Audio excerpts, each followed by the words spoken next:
حضرت موسیٰ علیہ السلام کا واقعہ یاد کیجئے. سامنے سمندر آ گیا ہے, قوم دیکھتی ہے پیچھے کہ گرد و غبار کا طوفان. معلوم ہوا کہ فرعون اپنے لشکر سمیت آ گیا اور لمحہ بلمحہ وہ قریب آ رہا ہے. پوری قوم نے کیا کہا, اے موسیٰ ہم کو پکڑے.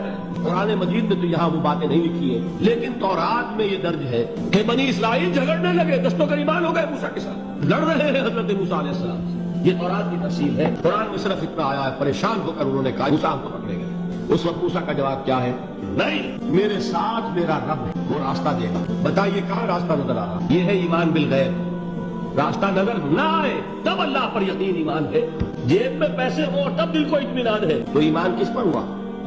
پیسے پر, اللہ پر. فرماتے ہیں کہ بچے تھے گھر میں 6-7, غربت تھی, کام ملتا کوئی نہیں تھا, اور میں کام چور نہیں تھا, کام ڈھونڈتا تھا, پر اللہ کی قدرت کے کام نہیں ملتا تھا. فرماتے ہیں کہ میں نے ایک دن اپنی اہلیہ سے کہا کہ آج میں پھر جاتا ہوں کام ڈھونڈنے. تو میری بیوی بڑی فرما بردار تھی, پر اس دن نہ غربت کے ہاتھوں تنگ آ کے کہنے لگی, آج نانا کوئی تو چیز لے کے آیا. تو مجھ سے بچوں کی بھوک نہیں دیکھی جاتی. سب روگاں دا روگ محمد, جس دا نام غریبی, کنڈ بلا کے لنگ جاندے نہیں دوست یار قریبی. آج نہ کچھ لے کے آیا تو میں بچے لے کے چلی جاؤں گی. شیخ فرماتے ہیں کہ میں بڑا پریشان گھر سے نکلا, پر میں نے صبح سے لے کے زور تک کام ڈھونڈا, کام ملا کوئی نہیں. تو میرے دل میں خیال آیا, چلو کام نہیں ملتا تو اللہ تو کرے نا, چلو بندوں کی مزدوری نہیں ملتی تو رب کریم کی عبادت ہی کرتے ہیں. فرماتے ہیں کہ میں نے نا فرات کے پانی سے وضو کیا, نہر کے. شدید دھوپ تھی, ساتھ ریت تھی, اور ریت تپ رہی تھی. میں نے اپنا رومال وہیں مصلی کے طور پر بچھا لیا, اور فرماتے ہیں کہ زور سے لے کر عصر تک نماز پڑھی. دھوپ بھی پورے زور پہ, پر میرے سجدے کا ذوق بھی پورے زور. فرماتے ہیں سورج بھی چمک رہا ہے, اور رب کی عبادت کا ذوق بھی پورے زور پہ.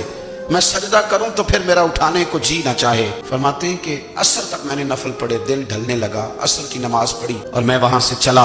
اب میں جب نکلنے لگا تو دل میں خیال آیا کہ چھوٹی چھوٹی دیواریں ہیں گھر کی, بغیر کچھ لیے جاؤں گا تو بیوی دور سے دیکھے گی تو شور کرے گی کہ پھر خالی ہاتھ آ گیا. کہتے میں نے اپنے اسی رومال میں, جس پہ میں نے نماز پڑھی تھی نا, رومال میں کی عقیدے پنجابی جسافہ کہتے ہیں, اسی میں نا میں نے کچھ ریت بھر لی کہ وہ دور سے دیکھے گی تو سمجھے گی کچھ لے کے آیا ہے. چلو جا کے اسے بتا دوں گا کہ آج پھر مزدوری نہیں ملی.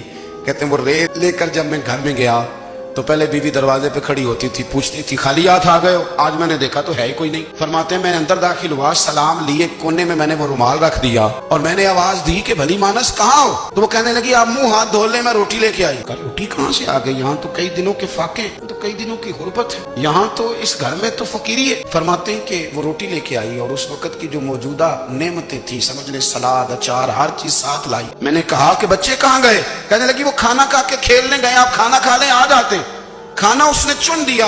میں نے حیرت انگیز لہجے میں ساری نعمتیں اپنے دسترخوان پہ دیکھ کر کے بیوی سے پوچھا یہ کہاں سے آیا کھانا, بچوں کو تو نے کہاں سے کھانا کھلایا, یہ سارا کچھ کیسا ہے.